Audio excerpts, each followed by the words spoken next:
Hi fans. So it's been a while. I missed the whole week. It's been kind of hectic.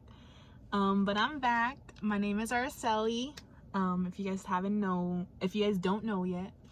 I will be doing my recap on week 6. I did miss week 5 unfortunately, but you know, life happens.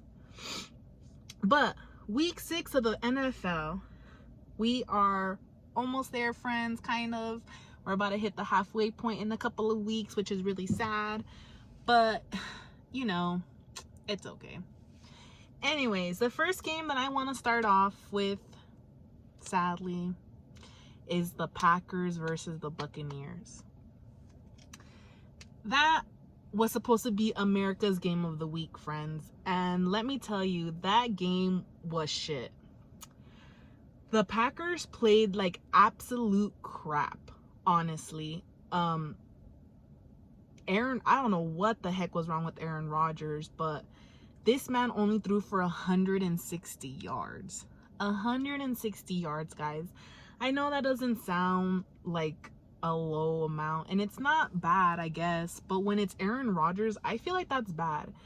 Aaron Rodgers had 4 sacks, 2 interceptions. One of those interceptions was a pick 6 and 160 yards. And this man was sacked 4 times, guys. 4 times. That's ridiculous. That's a lot for Aaron Rodgers to take, because let me tell you, on average, Aaron Rodgers gets sacked once, if that. Sometimes it's 0, but once, if that. So 4 sacks is a lot. That Bucs defense was playing impeccable.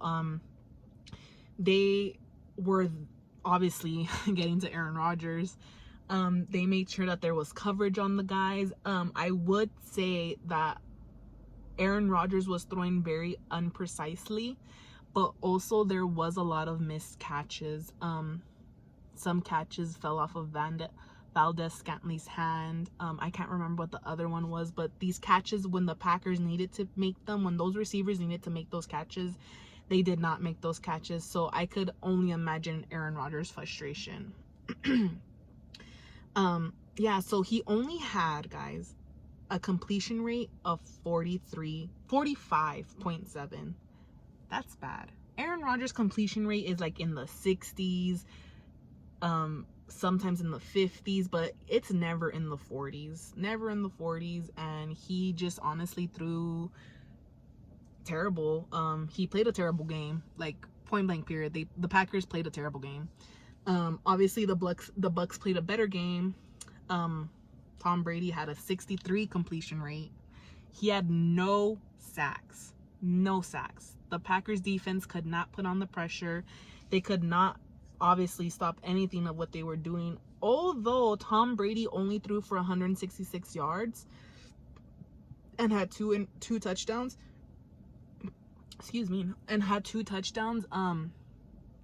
Their defense did it for them, honestly, and the Bucs altogether just did the damn thing. And it just shows you, because the Bucs came into that game the most penalized team in the NFL, but not one flag was made that game. Not one flag, because they knew, the coaching staff knew, and the Bucs knew as an organization, that if you want to beat Aaron Rodgers and those Packers, you cannot afford any mistakes.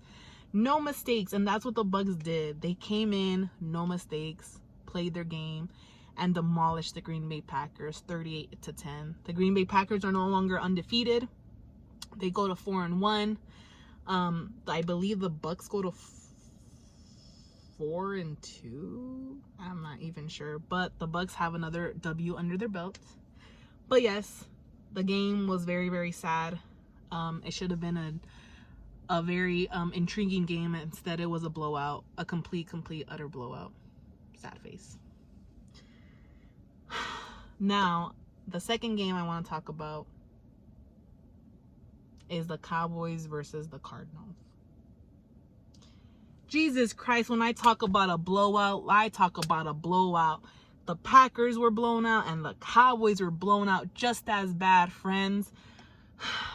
This game was the first game that the Cowboys have played since losing their beloved quarterback, Dak Prescott. In week 5, in case you guys don't know, and since I didn't do my video, let me give you a little background. In week 5, the Cowboys lost their quarterback, Dak Prescott. He suffered a compound injury to his ankle. When it happened, you can see on the field, you could visibly see that his ankle was turning the other way, of which the way it was supposed to be bending. He was carted off the field. He wasn't at the game versus the Cardinals. He'll be out for the rest of the season. So the Cowboys are trying to make it happen with Andy Dalton. Now, Andy Dalton, in case you guys don't know, friends, was the starting quarterback to the Cincinnati Bengals for a while. And he didn't do shit there, honestly. And if you want my personal opinion, I don't think he's gonna do shit in Dallas either. And everyone keeps saying, well, you have a starting quarterback as your backup and it's okay, you can ask for something better. Yes, I could ask for something better. It's fucking Andy Dalton. Why do I need Andy Dalton? Why? What? Obviously, he proved that he is unable to do it. And I get it. It's his first game. He still has to get his bootstraps on, or whatever term you want to use. But I believe that you have to go out there and prove yourself. Dak Prescott did it when Tony Romo went down. He went out there his first game and proved himself. Andy Dalton, the Cowboys need you. They need you. They lost their motivator. They lost their spine, their leader, Dak Prescott. And when you need to step up, you need to be there. Andy Dalton threw for 266 yards, but he was sacked 3 times. He threw 2 interceptions, and he was throwing so imprecisely. It was ridiculous. It was ridiculous, honestly. The Cardinals aren't, in my personal opinion, Kyler Murray? Yes, Kyler Murray, the quarterback to the Cardinals, is not as well. He doesn't play well. He's lacking precision. He's lacking accuracy. He's lacking all that stuff. But somehow they were still able to beat the Cowboys, because let me tell you, the Cowboys played like utter shit. Their defense is lacking. Defensive coordinator is doing. But he needs to, like, it's very visible if you play back the footage that they fucking suck at covering zone. They have huge gaping holes in their running defense. It's like your defenders are always that much behind the person that they're supposed to be defending. And it's like, I don't understand why these guys aren't reprimanded for it. I don't get why they're always that much behind. Like, it doesn't make any sense to me. The defense needs to seriously get it together. Ezekiel Elliott needs to hold that ball like it is his whole ass baby, like his whole life depended on it, because he fumbled the ball twice. He has fumbled the ball 4 times this season, and 3 of those fumbles have been recovered by the opposing team. That's terrible. That is completely unacceptable. It is running back 101 to cradle that ball like your life depended on it. Like, it was everything. Like, it was the most important thing, because at the end of the day, it is. That football is everything. You have to have that football in your possession as long as you can when it's yours. But yeah, the Cowboys played like crap.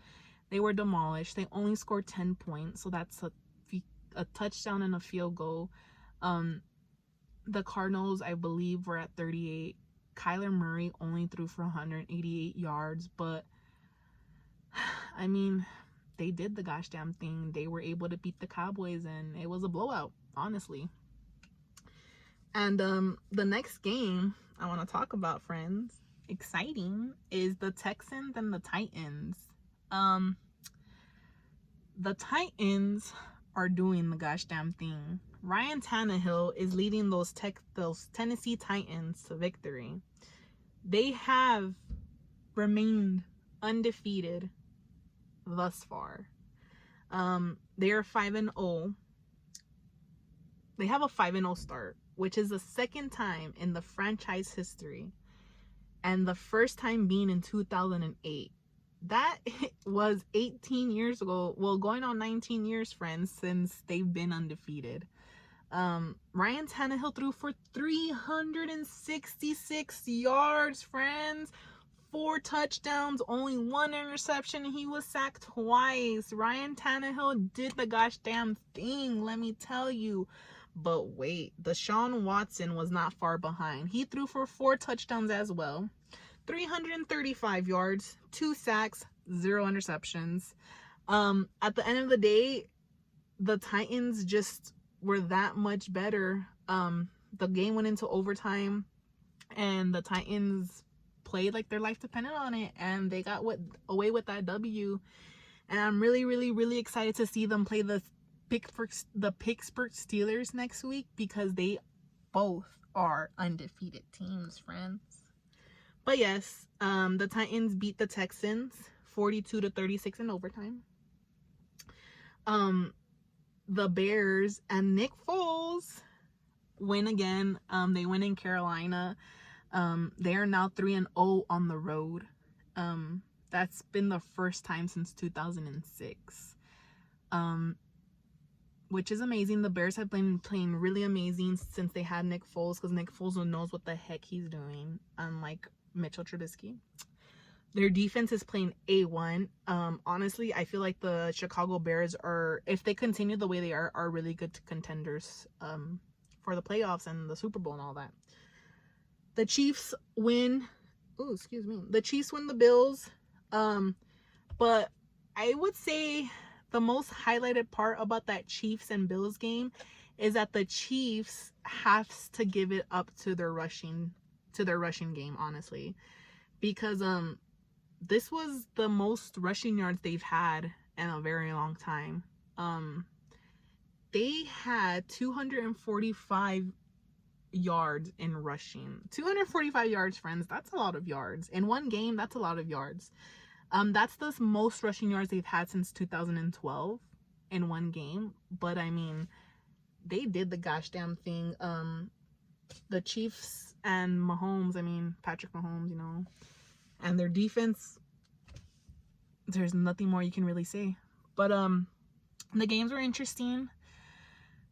I'm really excited to see next week's games. I really hope the Green Bay Packers come back and win and see what the heck happened. But yeah, friends, I hope you enjoyed my recaps.